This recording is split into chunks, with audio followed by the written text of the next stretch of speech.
آج کل یہ بات اگر ہم سب اپنے دلوں کو ٹٹولیں اور اپنا جائزہ لے کر دیکھیں تو وہ لوگ بھی جو پانچوں نمازوں کے پابند ہیں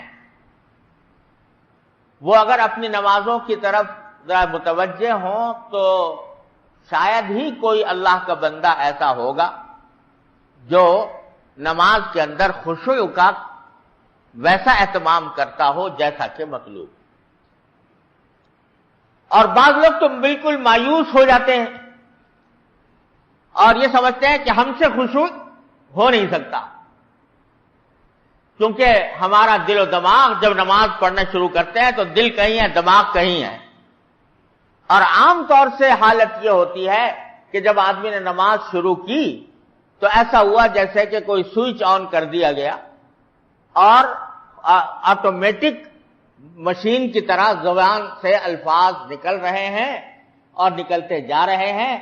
دل کہیں ہے دھیان کہیں ہے اور نہ سجدے میں دھیان ہے نہ قرات میں دھیان. یہاں تک کہ بعض اوقات ایسا ہوتا ہے کہ جب نماز پڑھ کے آدمی فارغ ہوا اگر اس سے کوئی پوچھے کہ پہلی رکعت میں کون سی سورت پڑھی تھی اور دوسری رکعت میں کون سی سورت پڑھی تھی تو بعض اوقات یہ بھی یاد نہیں آتا. اس حالت میں ہم لوگ نمازیں پڑھتے ہیں تو بسا اوقات دل میں یہ خیال ہوتا ہے کہ جب اللہ تعالیٰ فرما رہے ہیں کہ نماز ہی ضروری نہیں ہے بلکہ خشوع بھی ضروری ہے تو بعض اوقات مایوسی پیدا ہونے لگتی ہے. لوگ اپنی نماز کے بارے میں یہ سوچتے ہیں کہ بھئی ہم کیا ہماری نمازیں کیا ہیں یہ تو ٹکریں مارنا ہے اور یہ اللہ تعالیٰ کے ہاں قبول ہونے والی نماز نہیں ہے. لہذا اپنی اس نماز کی ناقدری کر کے مایوسی میں مبتلا ہو جاتا اور اس مایوسی کا نتیجہ بعض اوقات شیطان یہ بہکاتا ہے شیطان یوں بہکاتا ہے کہ جب تم سے وہ نماز صحیح طریقے سے ادا ہوتی نہیں قابل قبول نہیں تو پھر کیا ضرورت ہے اس محنت کرنے کی. لہذا بعض اوقات نماز ہی سے محروم کرا دیتا ہے. تو میں تھوڑی سی بات عرض کرنا چاہتا ہوں کہ خشوع کا کیا مطلب ہے اور کس طرح ہم اس کے اوپر عمل کر سکتے ہیں. قرآن کریم کی اس حکم پر کس طرح عمل کیا جاتا ہے. دراصل بات یہ ہے کہ خشوع کے معنی یہ ہے کہ اپنے اختیار سے آدمی ان الفاظ کی طرف دھیان دے جو وہ زبان سے ادا کر رہا ہے.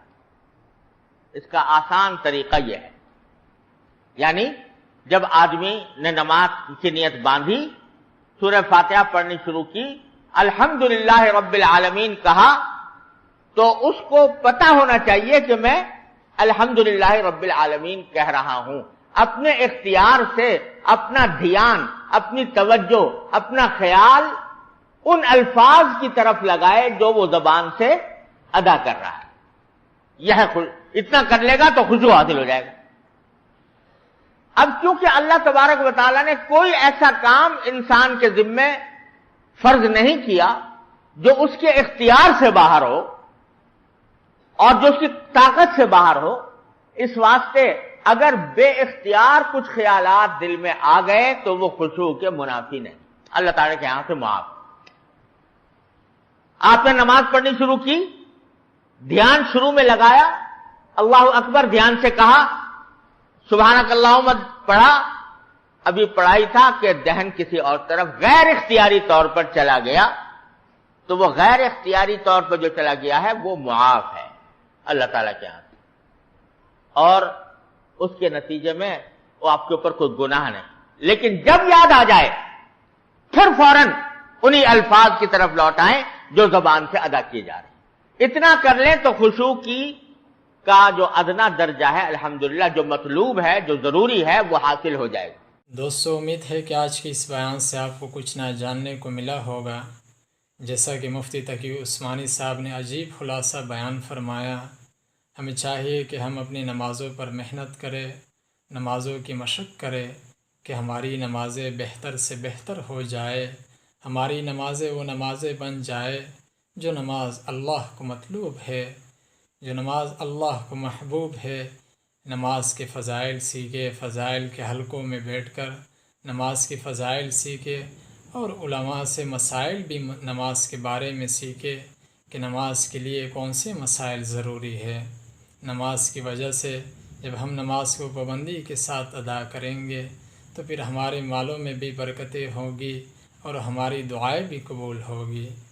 اللہ تعالیٰ سے دعا ہے کہ اللہ ہمیں صحیح نماز پڑھنے والا بنا دے۔ دوستو، آج کے لیے بس اتنا ہی۔ ملتے ہیں ایک نئے بیان کے ساتھ، تب تک کے لیے اجازت دیجیے۔ اللہ حافظ۔